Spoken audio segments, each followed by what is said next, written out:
अस्सलाम वालेकुम दोस्तों, उम्मीद तो करें तव्हां सब खैरियत सां हूंदा ऐं ठीक ठाक हूंदा। दोस्तों अॼु जी इन वीडियोज़ में असीं ॻाल्हाईंदासीं सिंध जी मशहूर अदाकारा रियाना तबस्सुम बाबति। रियाना तबस्सुम जो तालुक़ु हाला शहर जे हिकिड़े नंढड़े ॻोठ सां आहे। रियाना तबस्सुम पंहिंजे कैरियर जो आगाज़ PTV खां शुरू कयो। रियाना तबस्सुम पंहिंजे कैरियर जी शुरूआत पाकिस्तानी टेलीविज़न तां मरहूम अब्दुल मक्सी खां कई। दोस्तों रियाना तबस्सुम केतिरा ई ड्रामा कया आहिनि ऐं केतिरनि ई गाननि में मॉडलिंग पिणु करे चुकी आहे। दोस्तों रियाना खे जंहिं ड्रामे बुलंदियुनि ते पहुचायो उहो ड्रामो हुयो नाज़ू ड्रामो।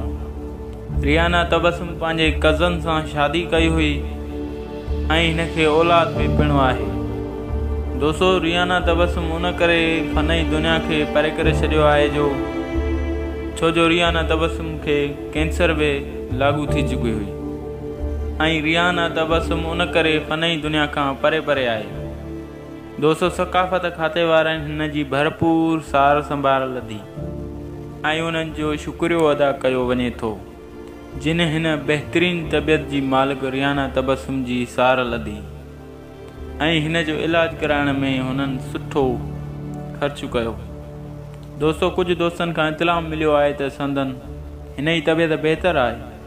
उम्मीद आहे त रियाना तबस्सुम पंहिंजे चाहींदड़नि खे त जीअं पंहिंजे फ़नई दुनिया में ॿीहर अची पंहिंजा जोर ॾेखारे। दुआ आहे त रब करीम रियाना तबस्सुम जी तंदुरुस्ती अता फ़रमाए।